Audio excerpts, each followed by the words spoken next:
Shalom teman-teman, sekarang ketemu lagi dengan Mary. Kita akan belajar online bersama di hari Jumat ini, tanggal 3 Desember. Judul kita hari ini adalah Saat Allah mengutus firman-Nya yang telah menjadi manusia. Siapa itu?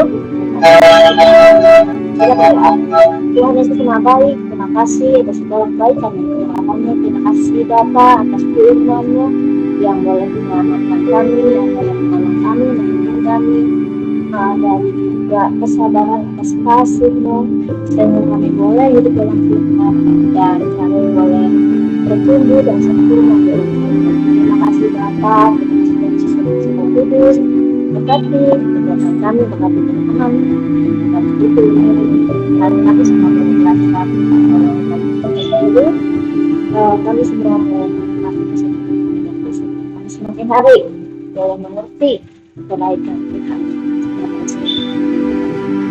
Terima kasih Bapak. Oke, kita akan masuk. Nah, sebelumnya saya akan bawa review ya apa yang kita sudah pelajari di hari Jumat sebelumnya. Waktu di video ke-26 saya membandingkan tentang bagaimana kriteria Allah dalam memilih dan menetapkan. Dan kriteria pertama katakan kasih Allah untuk semua orang di dunia. Ya bisa. Jadi Allah memberikan kasih baik orang yang menerima Allah yang bandel juga. Tuhan kasih di semuanya. Sebagai contoh, kita bisa melihat sama menikmati sinar matahari yang sama. Kita bisa menikmati udara yang kita hirup, oksigen. Kita juga bisa tinggal bersama bumi ini bersama. Dan tidak mengenal Allah, bahkan menolak Allah, bahkan menolak Allah. Itu adalah bukti kasih Allah. Dan Allah ingin ketika Allah mengasihi, Allah ingin kita menerima hukum kasih-Nya. Hanya dengan itu kita bisa mengenal Allah kita dengan baik. Dan hukum kasih Allah itu ada di hikmat-Nya, merupakan hikmat firman Allah yang harusnya itu pertama-tama murni ya, untuk membuat manusia itu dengan jujur dan memiliki pengetahuan dan kepandaian dan dapat merenungkan dalam hati, dalam pikirannya apa sih yang harus dilakukan dalam kehidupan ini. Nah, kita manusia itu bisa hidup dengan di atas firman firman itu boleh menjadi keamanan dari Allah untuk manusia. Nah, kita mencatat Injil itu adalah buatan Allah ya. Jadi firman Allah sebagai pohon kehidupan yang mengajar kita, saya dan teman-teman. Kita tuh seperti orang yang emas yang sudah hidup. Kita memakai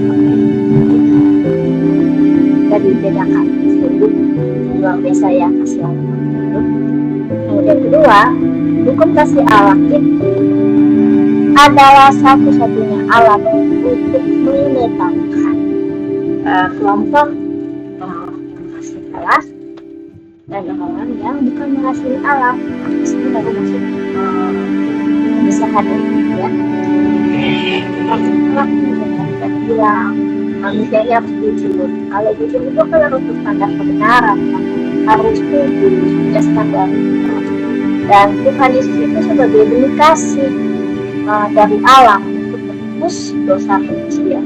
Kita sudah lama hidup dalam ketidaktahuan, dalam kebiasaan yang tidak kita ketahui. Walaupun sekarang kita tahu, tapi kita pengen sesuatu yang baik, tapi kadang-kadang kita masih gak mau. Dan Roh Kudus menolong kita, memberikan kita dari pengetahuan, pandaian ya, untuk dalam hati apa yang kita lakukan. Ya, dan Kudus perilaku manusia hidup dalam kebenaran firman. Kita Tuhan bersama manusia yang mengasihi siapa aja dia pilih khusus manusia seperti saya dan teman-teman dan kasih Allah yang hidup kasih Allah, kita bisa hidup di dalam kebenaran keputusan keselamatan dan memiliki pengadilan. Kita menyerahkan Yesus telah memiliki keselamatan dan Roh Kudus yang hadir dan telah membantu kita untuk kita mencari kebenaran firman. Kriteria ketiga, ada yang diperlukan sekarang adalah fokus pandang manusia tertuju pada Allah. Dengan firman sudah ada Yesus, keadaan Kudus. Sekarang fokusnya apa? Ke Tuhan. Karena apa? Kita sudah terlalu lama terbiasa hidup dalam kebiasaan yang yang di luar kebenaran firman itu. Dan karena pada akhirnya nanti di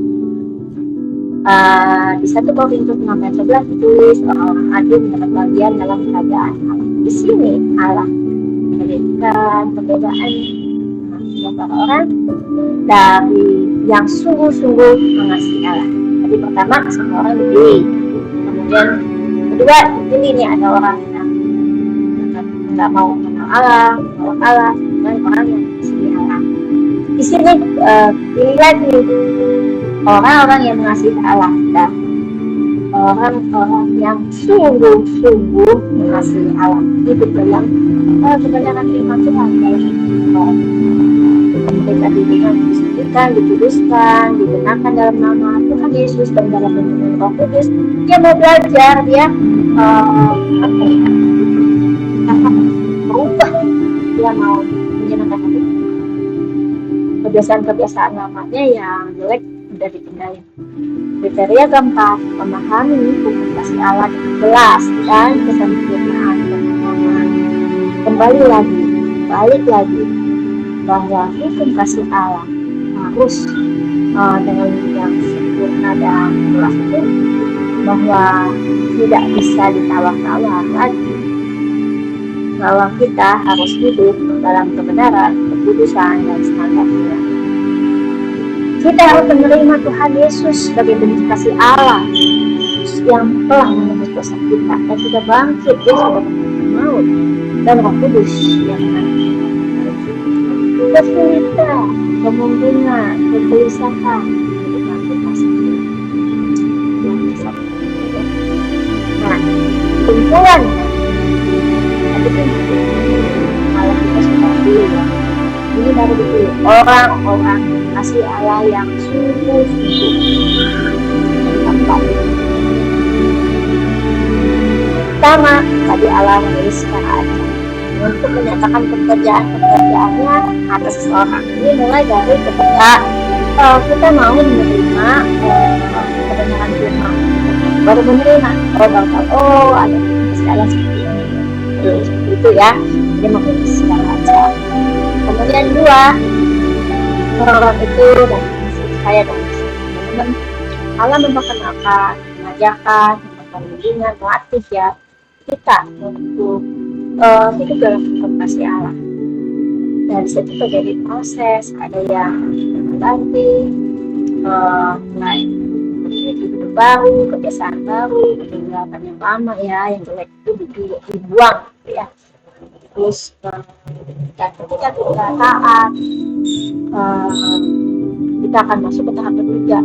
Allah memberikan tambahan. Nah, kapasitas kemampuan, pandaian, keterampilan dengan mengatur sedemikian rupa kondisi pelatihan dari atas orang-orang pilihannya. Ini berlaku seperti saya sendiri. Tadi awalnya saya nggak soal buat media online seperti ini, tapi dengan dibilang dengan ketekunan ya, saya juga tidak bisa berdoa kepada Roh Kudus minta tolong. Akhirnya saya butuhkan tambahan. Ada kepandaian, keterampilan, memang ada kondisi keluarganya yang kita mengerti dengan pandemi COVID kita harus beribadah sedang luar biasa ya. Kemudian yang keempat, Allah memberikan nama baru atas setiap orang pilihan yang berhasil capai pemutusan tugas baru dari Allah. Nah, untuk pada tempat ini meningkatkan dulu Rasul Paulus sebelum akan Rasul Paulus ketika Saulus melakukan firman Tuhan melakukan bayangan dan tidak hidupnya Paulus. Kemudian Abraham menjadi anak Farao menjadi Saul. Kemudian ada Simon yang menjadi Yesus ya, yang batu karang. Nah, dari itu semua hukum kasih Allah semua bermula dari Tuhan Yesus. Ketika Allah mengutus firman-Nya menjadi manusia, Tuhan Yesus itu menjadi manusia. Kenapa demikian? Tuhan Yesus ini adalah pintu dan kandang domba. Nah, itu kalau kita baca Yohanes 10 ayat 7, dibilang aku adalah pintu buat domba-domba. Dibilang dibilang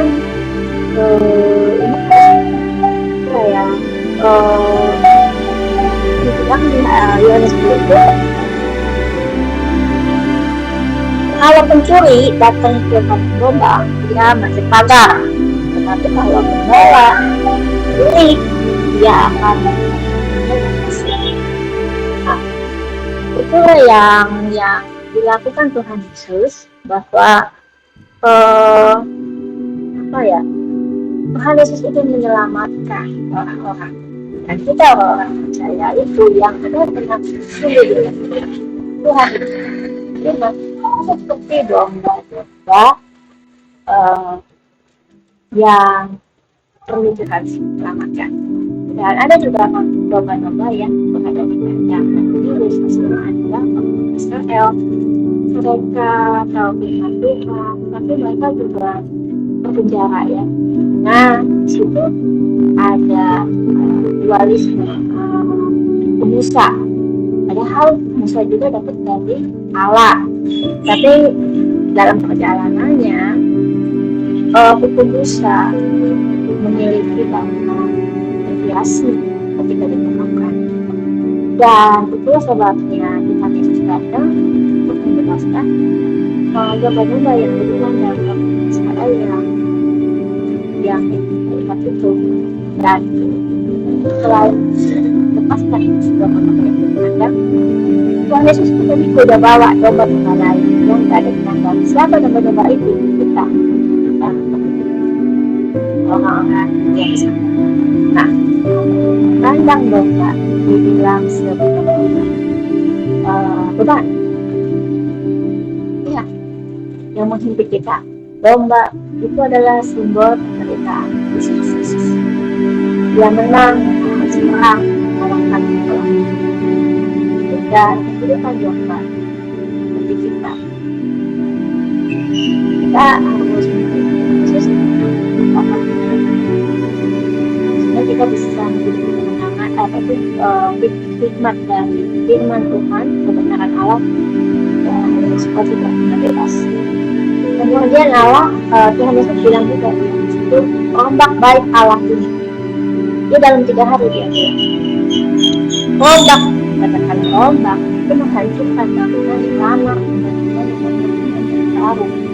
Dan secara simbolis dia bilang aku akan memberikan kehidupan itu dia itu terwujud ya ketika Yesus disalib kemudian tapi orang-orang pada itu gak ngerti pasti yang dimaksud dengan ombak kan biasanya orang bangun tahun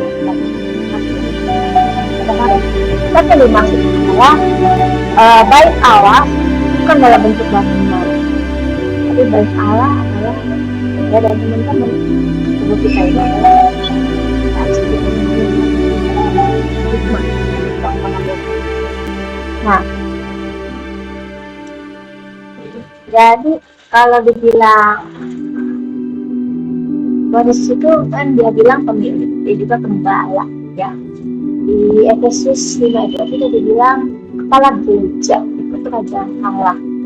Nah, apa yang menjadi beban itu adalah ketika kita dalam proses transisi dari kebiasaan hidup menurut daging ke hidup menurut keinginan roh yang Allah inginkan, yang baru itu. Nah, Allah ingin kita berubah dari misalnya kita yang dulu suka gampang marah, sekarang kita belajar menahan diri dan kita nggak marah. Atau mungkin dulu kita berburuk sangka, sekarang kita belajar bersifat Tuhan, kita tidak gampang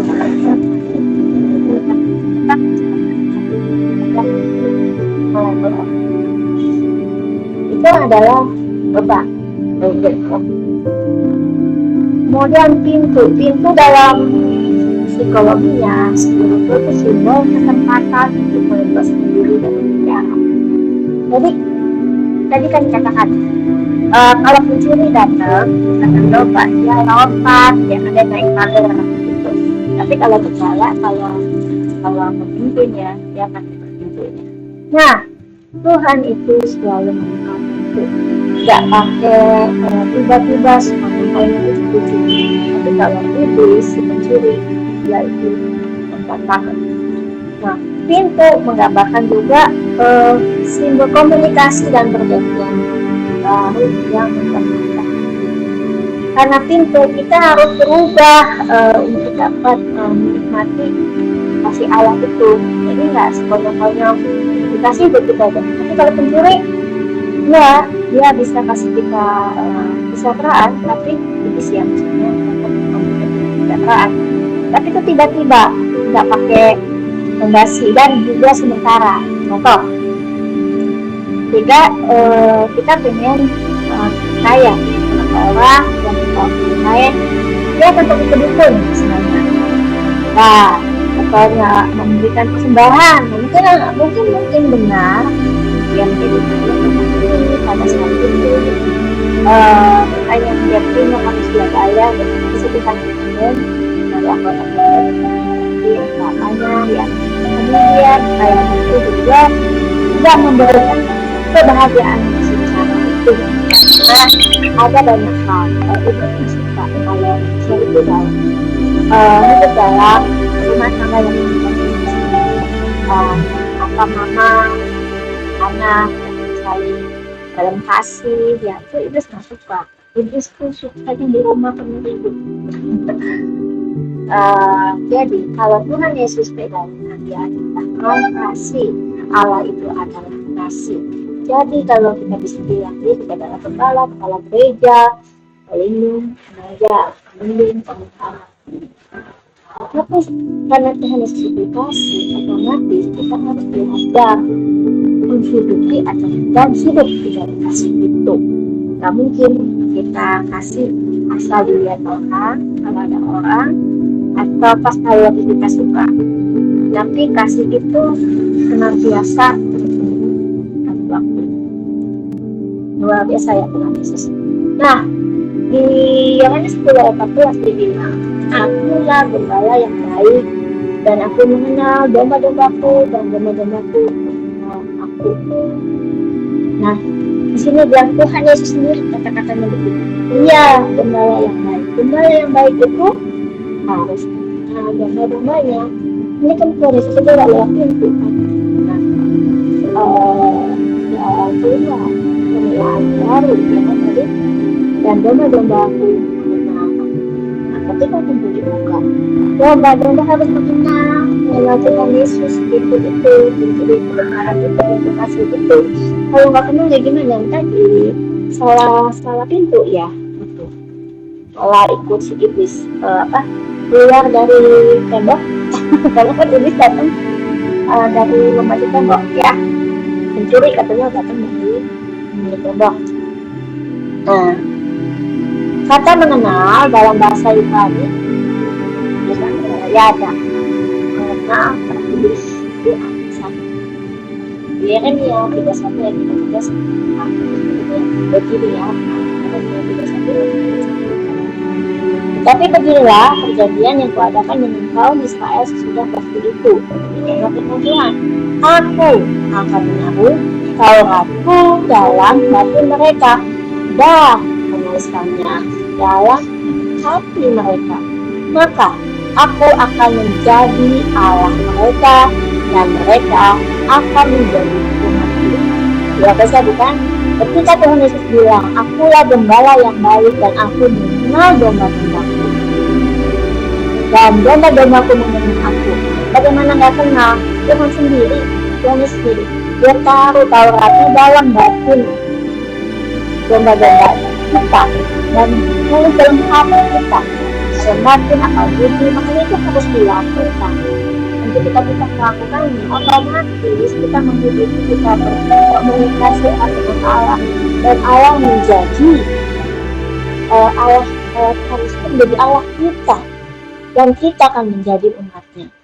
Dan yang ayat berikutnya ditulis, dan tidak usah lagi orang mengajak sesamanya atau mengajak saudaranya dengan mengatakan, kenal Tuhan, sebab mereka semua besar kecil akan mengenal aku. Demikianlah firman Tuhan, sebab aku akan mengampuni kesalahan mereka dan tidak lagi mengingat dosa mereka. Nah, jadi ketika Tuhan menaruh Tauratnya dalam batin, menuliskan dalam hati, itu personal demi personal. Jika saya mengajarkan seperti ini, ini adalah wacana-wacana pembuka pikiran. Nah, Allah ingin kita terus menggali firman dari informasi yang kita dapat, kita renungkan apakah itu benar atau tidak, dan minta hikmat dari Roh Kudus apakah saya salah atau tidak. Nah, tapi dari semua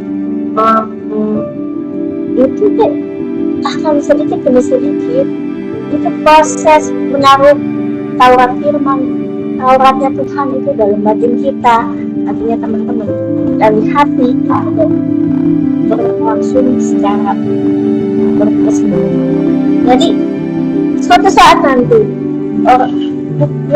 sesuai firman mengatakan gak usah lagi orang mengajak sesamanya atau mengajak saudaranya, karena memang Allah sendiri yang mengatakannya. Semua orang besar kecil mengenal aku, dan ternyata ketika sudah kita mengenal firman dan kita sudah ikut melakukannya, dan satu hal, Allah harus mengampuni dosa kita. Dengan cara apa? Salib Tuhan Yesus. Yang biasa ya, Yesus adalah hidup. Nah, kalau menurut bahasa Yunani, kata mengenal tiada itu ginosko. Ini lebih dibilang ketika orang mengenal itu, orang hanya bisa mengenal jika mereka memiliki hubungan yang pribadi dan intim. Nah, di dalam Kejadian 4 ayat 1 dikatakan kepada Adam bersetubuh dengan Hawa istrinya, menemui istrinya gitu ya. Itu kan merupakan indikasi hubungan yang sangat penting. Bagaimana Adam sangat tahu mempunyai hubungan yang dekat, komunikasi dengan Hawa. Juga Hawa, Adam dan Hawa saling komunikasi. Mereka berdua akan saling tahu apa kesukaan Adam, apa kesukaan Hawa, apa yang tidak disuka, semuanya tahu. Dan mereka akan hidup dalam kasih, saling menghargai, menghormati. Kebenaran firman Tuhan satu-satunya. Jadi pengetahuan pada fakta itu mungkin dalam bentuk hubungan seksual. Pengetahuan dalam bentuk fakta fisik. Dibilang sexual relationship, seksual ini bukan maksudnya hubungan itu ya, walaupun itu juga termasuk. Tapi maksud saya adalah hubungan ini adalah hubungan seksual ini kan lawan jenis, ada perbedaan kesukaan dan tidak kesukaan, ada perbedaan ketidakmampuan dan kelebihan, ya kan, semua itu kita tahu secara fakta fisik. Nah, dan kita harus memiliki pengetahuan juga atas orangnya, itu mau nggak mau berhubungan dalam pembangunan hubungan yang intim dengan orang itu.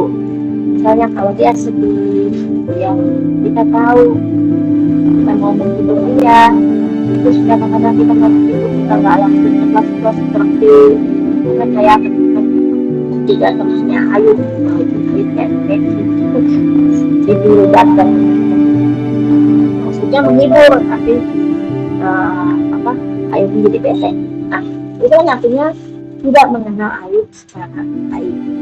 Juga istrinya tidak mengenal istri Ayub, tidak mengenal dia sama. Itu yang dimaksud bahwa Allah ingin kita mengenal Allah secara bersama. Cinta kita kepada Allah itu murni.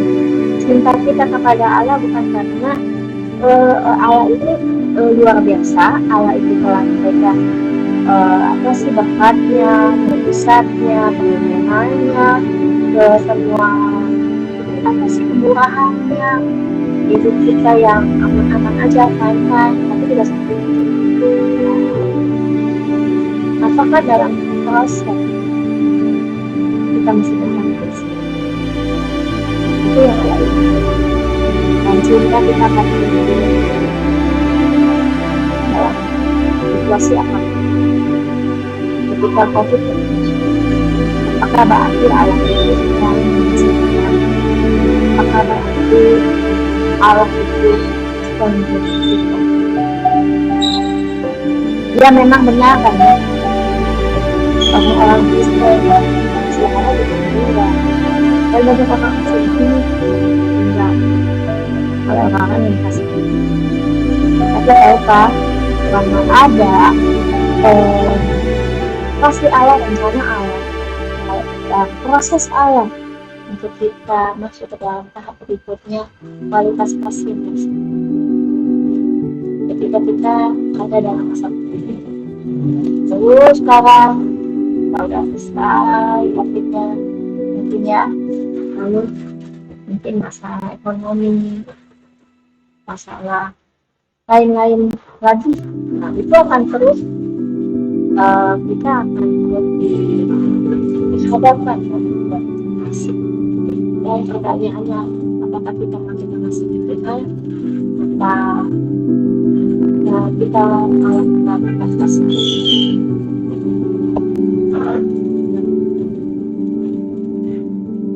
Sesuai dengan topik kita adalah bahwa Allah mengutus utusannya menjadi manusia. Nah, ketika Allah mengutus Yesus, itu luar biasa. Ada kasih Tuhan, ada ketaatan, ada keputusan yang Tuhan Yesus pertunjukkan, juga ada kemampuannya dalam melakukan firman, juga dalam training, latihan dalam kehidupan sehari-hari ketika Yesus itu ada di mana. Dan di Efesus 4 ayat 11 sampai 12 dikatakan, Tuhan Yesus memperlengkapi orang-orang kudus dalam pekerjaan pelayanan bagi pembangunan tubuh Kristus dan kesatuan iman, pengetahuan yang benar tentang Allah. Ini dewasaan itu penuh Kristus. Nah, di dalam Efesus juga tidak ada lima jawatan. Ada kepala, ada murid-murid, ada nabi-nabi, penginjil, ada pastor yang pengembala di gereja ya, juga pengajar, dan semuanya harus tahu hukum kasih Allah ini. Tentunya semakin tinggi sebagai kepala itu Tuhan Yesus ya, dia harus sangat ahli, expert banget. Dan sedangkan kita baru pelaku, dan ketika kita pelaku kita akan dituntun untuk semakin masuk memperhatikan atau tidak yang kebenaran hukum kasih Allah itu. Lalu supaya kita semakin mahir, otomatis kepatuhannya harus excellent. Ya mungkin saat ini kita masih tindih kali, kadang-kadang iya, kadang-kadang enggak, tapi percaya dengan maksudnya penerimaan kita kepada Tuhan itu membuat kita sungguh membuat hal itu menjadi perubahan. Jadi kepatuhan atas firman membuat kita menjadi pribadi yang berbeda, pribadi yang mengerti yang Allah inginkan. Karena yang Allah inginkan itu kudus kan, kita terampil, kita sebagai suratan terbuka buat teman-teman kita. Nah, supaya ini terlihat kepatuhan, kekudusan, keterampilan itu hanya bisa dilakukan, terlihat, diimplementasikan di dalam beragam lapangan pelatihan. Ya, tadi kondisi-kondisi tertentu, misalnya tadi COVID ya, Oke. Ketika Tuhan Yesus putus untuk menjadi kepala gereja, Tuhan Yesus itu Bapa kita di surga, dia itu ngasihnya kasih tahu ke kita itu sebelum terjadi dinyatakan itu ya, ada waktunya, tanda-tanda kedatangannya, lokasinya di mana, ada berita tentang kedatangan Tuhan Yesus, terus ada peristiwa-peristiwa yang memulai menandakan maunya fenomenal ketika Tuhan Yesus itu datang. Jadi sebagai kepala, Tuhan Yesus adalah firman Allah yang benar. Itu nggak sekonyong-konyong Tuhan Yesus itu tiba-tiba hadir di bumi ini, enggak. Tapi Allah sungguh-sungguh membuat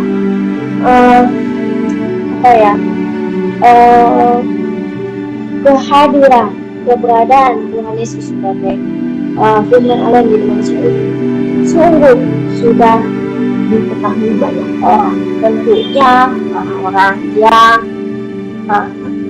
hidup dengan firman Tuhan, itu kasih Allah, orang-orang yang belajar firman, tahu firman, mereka pasti tahu. Kalau itu kemudian bagaimana dengan orang-orang dunia? Tuhan kasih melalui peristiwa demi peristiwa yang aneh, ya kita akan masuk. Ketika Tuhan Yesus mau datang, Allah tuh pengen, kenapa sih Allah kok pengen banget ya kasih tahu semuanya detailnya ABCDE gitu ya ke manusia. Pertama, karena Allah ingin manusia itu mempersiapkan dirinya supaya ketika kita dapat mempersiapkan dan kita mendapat manfaat dari persiapan yang telah dilakukan kita. Kan pertama Allah menentukan hukumnya. Kalau waktu itu belum jadi provinsi manusia Allah, tapi itu masih sebelum Allah, hukum Musa, hukum kemudian orang dalam nama Allah, hukum-hukumnya dan segala macamnya. Terus udah dibilang Tuhan mau datang, Tuhan mau datang. Terus kita mau terima apa enggak? Nah, ketika Allah sudah ngasih tahu, apakah kita mau mempersiapkan diri? Ada manfaat harusnya ketika kita mau mendengar pemberitahuan itu. Kedua, Allah ingin memperlihatkan kehandalannya atas sifatnya yang sempurna absolut sebagai pencipta agung, bahwa segala sesuatu yang terjadi di bawah kolong langit itu udah terbentuk bersamaan dengan kejadian penciptaan. Semua ada dalam genggaman dan pengendalian Allah. Jadi ketika orang nanya, jadi yang mana dulu nih, Tuhan Yesus apa Roh Kudus apa Allah? Itu ketiganya ada ketika bersama-sama dalam penciptaan. Teman-teman bisa baca di Kejadian 1. Pada mulanya Allah menciptakan. Itu kan tulis Allah. Lalu di bahasa Inggrisnya creation. Marilah kita membentuk. Kok dibilang kita? Kalau misalnya cuma satu ya. Dibilang marilah kita. Katakan seperti itu. Artinya Allah Yesus, Roh Kudus. Pada mulanya jadi penciptaan itu udah bersama-sama ada dalam itu. Jadi kalau dibilang bahwa Allah itu tiga ini adalah pencipta agung, segala sesuatu udah ada berbentuk kesamaan, ada dalam genggaman yang pengendalian Allah. Yes, dari awal setting Allah sudah demikian rupa, dan tidak muncul begitu saja tiba-tiba. Dan ketika Tuhan Yesus mau datang, firman Allah yang menjadi manusia itu pemberitaannya itu benar-benar kayak luar biasa loh. Dimulai dari Kejadian 3:15. Yang apa tentang keturunan manusia, keturunan dari si perempuan itu yang akan menekan kepala ular.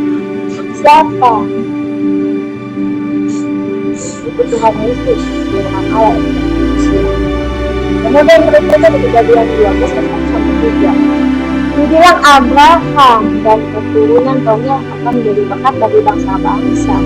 Apa hubungannya Abraham dengan Tuhan Yesus? Mungkin dia Allah ya kan, penciptaan dia tidak ada. Karena ketika Tuhan Yesus mau datang sebagai manusia, otomatis harus melalui proses yang alami, harus dengan kelahiran dari seorang perempuan, Maria, perawan mau dibilang, karena hubungan dengan istri. Dan di Galatia 3:16 dibilang satu dari keturunan Abraham, yaitu Kristus. Ya biasa bukan? Kemudian di Lukas 1:68-71 dibilang Allah menumbuhkan sebuah tanduk dari kerajaan Daud sebagai keselamatan manusia. Ini apalagi hubungannya? Nah, Daud itu masih masuk dari keturunannya dari Abraham.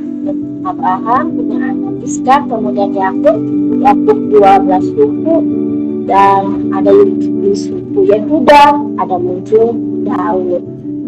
Jadi saya Allah memilih di mana menempatkan secara alami Tuhan Yesus firman yang menjadi manusia itu harus datang dari mana gitu ya.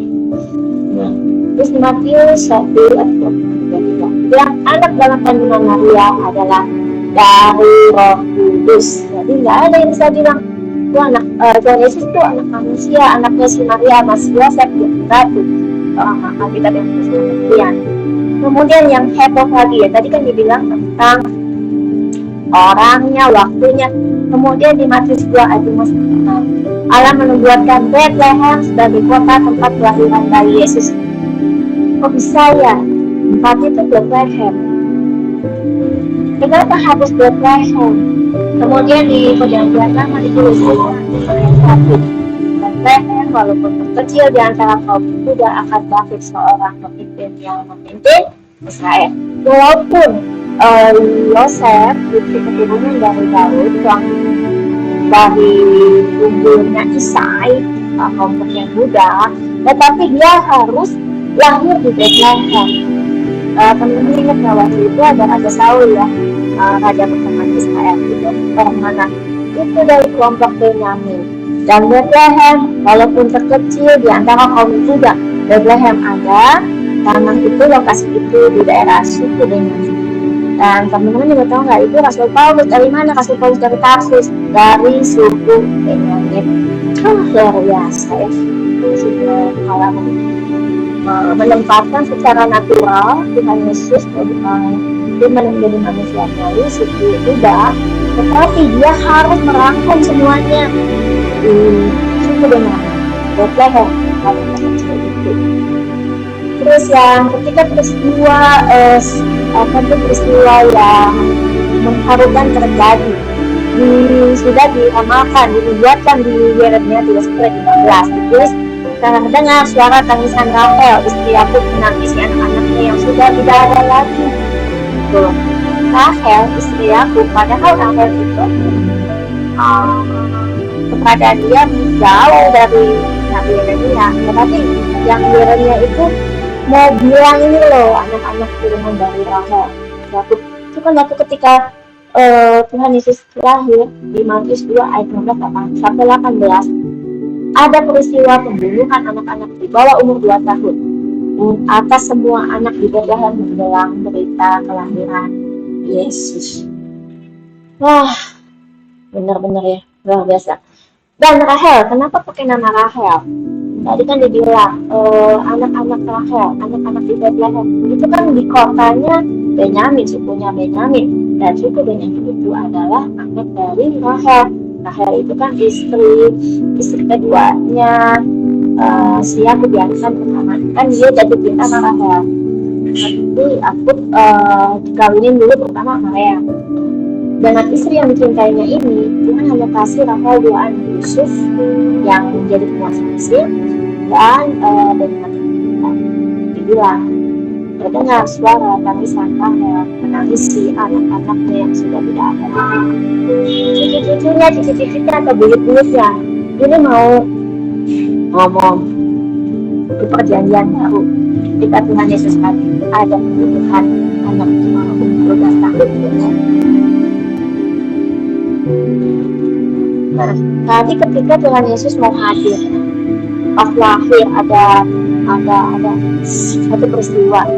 Kemudian ketika sekarang Tuhan Yesus sudah jadi manusia dan sudah masuk dalam pelayanan, itu Tuhan Yesus pun harus disalibkan. Tapi pada hari ketiga itu pemberitahuannya sampai 4 kali. Pemberitahuan ke-1 ada di Matius 16 ayat 21 sampai 28 dan seterusnya. Pemberitahuan kedua Matius 17 ayat 22 sampai 23. Pemberitahuan ketiga, pemberitahuan keempat, luar biasa ya. Yesus itu masih tahu terus secara bisa dan dicatat oleh murid-muridnya di kitab sinopsis Matius, Markus, Lukas, sampai sekian. Kemudian ketika Tuhan Yesus disalib, momennya kayak apa yang dirasakan Tuhan Yesus itu juga udah dinubuatkan di Mazmur 22 dan Yesaya 53. Kita teman-teman baca coba. Jadi ketika firman Allah yang menjadi manusia, saat Allah mengutus manusianya, Tuhan Yesus itu. Sekarang Tuhan Yesus juga mengutus Allah untuk mau menjadikan Tuhan menjadi suratan dan kita mengajak orang-orang mengenal Tuhan Yesus. Pertama adalah ada kriteria spesifikasi atas kualitas. Kriteria spesifikasi atas kualitas, apa itu? Ketaatan, kesetiaan, kemampuan, keterampilan, pertunjukan, kepatuhan atas firman Allah. Kita nggak bakal bisa diutus atau menjadi utusan yang berhasil, atau mungkin kita jadi utusan palsu kalau spesifikasi ini tidak terkonfirmasi ya, tidak terselesaikan, tidak tersubmit ya. Jadi harus ada ketaatan, kesetiaan, kemampuan, dan terampil dan patuh. Kedua, ketika kita sudah memenuhi yang pertama kriteria tadi, kemudian ada penetapan fungsi, ada otoritasnya, dibagi tuh ya, ada jabatan penugasannya. Tadi kan ada 5 kan, ada rasul, ada penginjil ya, ada pastor, ada guru ya. Nah saat ini Tuhan Yesus adalah kepala gereja, kepala agung, pintunya anak Allah. Jadi itu jika Allah mengutus itu sangat original ya, asli banget. Kemudian ketiga, mengenal Allah dalam firman dan kebenarannya. Jadi kalau mengenal Allah itu harus secara fakta orangnya. Pengetahuannya gimana, pasangannya kehendaknya gimana. Kemudian pengaturan waktu jadwal pekerjaan Allah dinyatakan dalam pribadi Yesus. Jadi nggak mungkin kalau kita diutus dan kita melakukan tugas kita, kalau kita lagi mood atau lagi sehat. Tapi gimana kalau kita sakit? Jangan khawatir, Allah punya cara akan menyuruh orang-orangnya untuk menggantikan orang-orang utusannya yang sakit. Jadi pekerjaan Allah nggak pernah tertunda sedikit pun. Atau misalnya lagi bete nyari HP, ini nggak masalah, Tuhan tetap pekerjaan Tuhan tetap jalan. Tuhan Allah nggak pernah menunggu kita mau nggak atau tunggu gue nih, tunggu gue lagi itu bete ntar ya, enggak. Tuhan nggak seperti itu. Siap tidak siap, kita harus menyampaikan firman Tuhan. Kita harus melakukan apa yang menjadi kehendak kita. Itu.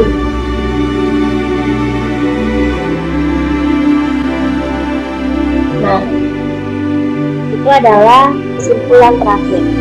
Dan Bunda tenang, saya akan mengajak teman-teman nanti kita belajar bersama saat Allah menumpas bangsa-bangsa perjanjian lama. Kenapa Allah menumpas bangsa-bangsa itu menjadi perjanjian lama? Apa yang dilakukan bangsa-bangsa itu sampai Allah itu murka ketika sebelum Allah membawa pedang itu luar biasa. Oke, kita akan berdoa. Tuhan Yesus yang Maha Baik, Roh Kudus, terima kasih atas waktunya. Kami sudah selesai belajar bersama, kembalikan firman, kebenaran firman yang terus menerus menggugah, membuka pikiran kami. Dan biarlah materi ini hanya sebagai pembuka pikiran orang-orang untuk terus menggali Tuhan kebenaran Tuhan, untuk membuka bagi Allah, baik Tuhan Yesus menjadi manusia yang Roh Kudus sungguh tertulis di dalam hati dan tertulis di dalam batin kami masing-masing. Terima kasih Bapak, terima kasih Tuhan, terima kasih Tuhan. Haleluya, amin. Terima kasih, Tuhan Yesus memberkati. Sampai ketemu,